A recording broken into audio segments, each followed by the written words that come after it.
Good morning everyone. જય શ્રી કૃષ્ણ, જય સ્વામિનારાયણ, સીતારામ. આ જો હરલીન અત્યારમાં શંકર ભગવાનના શિવલિંગની પૂજા કરવા માંડી છે. ચાંદલા કરે છો હરું? તો હું કરું. અને જો અમારા પ્રિન્શુ ભાખરી બનાવવા માંડી છે. Good morning guys. Good morning, જય શ્રી કૃષ્ણ. પ્રિન્શુને જવાનું છે એટલે પ્રિન્શુ તને લેટ થતું હોય પહેલાં એવું બનાવવું છે. હે ઓકે, ચલો ડ્યુટી ચેન્જ થાય છે હવે. અડધું પ્રિન્શુએ કર્યું, હવે અડધા મિશનથી મારે ચાલુ કરવાનું છે. અને હારું લે આજે તે કેમ આવો લાઇટ ચાંદલો કર્યો છે? તું તો ઓલવેઝ મેચિંગના કૃષ્ણ ક્લબમાં જાય. ગ્રીન ચાંદલો ના મેળવ? ઓકે, એટલે તે આવો તો તું ગ્રીન ઉપર રેડ પણ કરી શકે. રેડ પણ નાઈસ લાગે.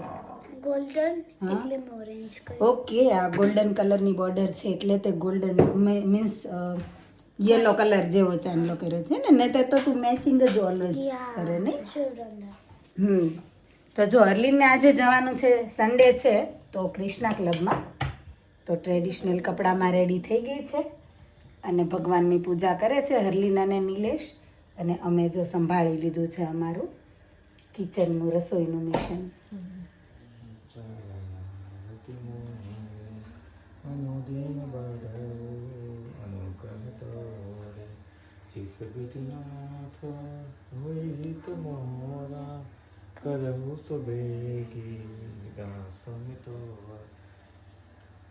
હરલીન જો સ્ટેન્ડમાંથી કપડાં લેવા માંડી છે, હેલ્પ કરે છે મને. હરું બધા કપડાં લઈ લેજો બેટા. Thank you. ઘરેથી નીકળીને ત્યારે બહુ ક્લાઉડી વેધર હતું, પણ અહીંયા સ્ટેશને પહોંચી, હાફ વે પહોંચીને ત્યાં તો મસ્ત સન નીકળી ગયો છે અને વેધર બહુ મસ્ત થઈ ગયું છે. ઠંડી પણ એટલી બધી નહીં લાગતી. તો જો જોબ પર અમારું ક્લિનિંગ મિશન ચાલુ થઈ ગયું છે.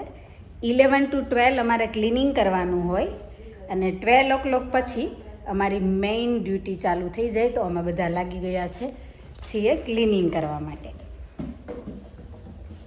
તો જેને કોઈને ક્લિનિંગમાં ઇન્ટરેસ્ટ હોય ને એ આવી જાઓ અમને ક્લિનિંગ કરાવવા. ओ माय गॉड, आज तो हमने इतना क्लीनिंग किया ना कि बात ही मत पूछो. ये देखो हमारा झाड़ू भी यहाँ टूट गया है, इसके स्पेयर पार्ट भी टूट गए हैं. पता नहीं अभी इसको ज्वाइन करना पड़ेगा. इतना क्लीनिंग किया देखो.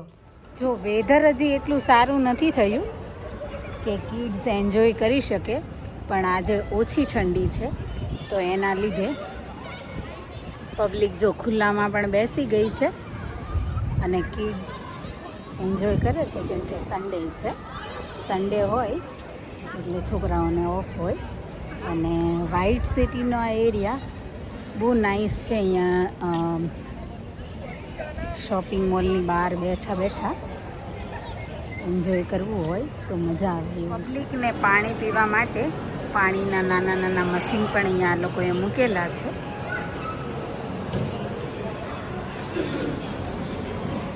તો મોલ આખો ભરાઈ ગયો છે પબ્લિકથી. પાછળ જે શોપ છે ને ત્યાં કાંઈક લકી ડ્રો ચાલી રહ્યો છે. 10 સેકન્ડ માટે બટન પ્રેસ કરવાનું અને જો મશીન સ્ટોપ થઈ જાય 10 સેકન્ડમાં તો છે ને ત્યાં કોઈક વસ્તુ ફ્રીમાં મળે છે. તો જો કેટલી બધી લાંબી લાઈન લાગી છે બટન પ્રેસ કરવા માટે. તો ચાલો આપણે ત્યાં જઈને જોઈએ કે કયું મશીન છે, કેવું મશીન છે અને કેવી રીતે બટન પ્રેસ કરે છે આ લોકો. અને હવે જો ફિરોઝ કરી રહી છે, જોઈએ હવે કેમ થાય કે એનું લક્ષ શું કે છે. 10 સેકન્ડ નહીં, ઓછું. આ ટાઈપનું આ મશીન છે અને આમણે પ્રેસ કરી રાખેલું છે. 10 સેકન્ડ એમ જ રહેવું જોઈએ, સ્ટોપ ના થઈ. જો અગેન બતાવું છું, 10 સેકન્ડ ફરીથી ચાલુ થશે આમાં. Keep, yeah. Pure frisk kadi.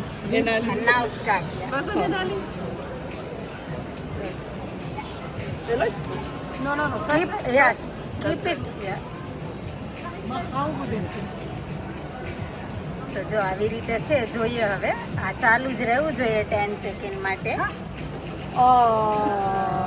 તો જો આ મશીન છે ને એ આવી રીતે વર્ક કરે છે કે 10 સેકન્ડ થાય ને ત્યારે જ સ્ટોપ થવું જોઈએ, વધારે પણ નહીં અને ઓછું પણ નહીં, ઓછો ટાઈમ પણ નહીં ને વધારે ટાઈમ પણ નહીં.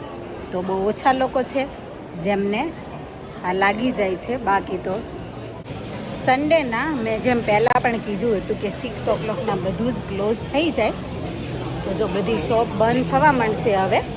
પણ અમુક વસ્તુ એવી છે જે લેટ નાઇટ સુધી ઓપન હોય, લાઈક રેસ્ટોરન્ટ છે કે પછી સિનેમા છે, એ બધું કેવું કે 12 વાગ્યા સુધી ઓપન હોય. તો અમુક લોકોની જે ડ્યુટી છે ને એ લેટ સુધી હોય, જેમ કે અહીંયાના સિક્યુરિટી લોકો જે સિક્યુરિટીમાં કામ કરતા હોય એ લોકો બધાને લેટ સુધી ડ્યુટી હોય. એ લોકોને તો નાઇટ શિફ્ટ પણ હોય, કેમ કે શોપિંગ મોલમાં બધું બંધ થઈ જાય રાત્રે. તો પણ કેવું કે રાતની ડ્યુટી, રાતની જે સિક્યોરિટી એ તો ચાલુ જ હોય. કંટ્રોલ રૂમ ઓપન હોય છે કે જે કંટ્રોલ રૂમમાંથી આખા શોપિંગ મોલના કેમેરા ને એ બધું ચેક થતું હોય, એ બધું જ ઓપન હોય, બાકી બધું બંધ હોય. જો અહીંયા કોઈને હજી ઘરે જવું નથી, કોઈનું સિનેમાનું કામ બાકી હશે, તો કોઈનું જમવાનું કામ બાકી હશે, કોઈ અત્યારે કોઈ જવાનું નામ લેતું નથી. પણ જો આ રેસ્ટોરન્ટમાં પણ લોકો એઝ ઇટ ઇઝ બેઠા છે, કેમ કે એ તો લેટ સુધી ઓપન રહેવાની છે. ઉપર પણ બધી ફૂડ કોર્ટ જ છે, તો બધા જમવાવાળા જ છે, તો એ પણ. અને એના ઉપર છે સિનેમા.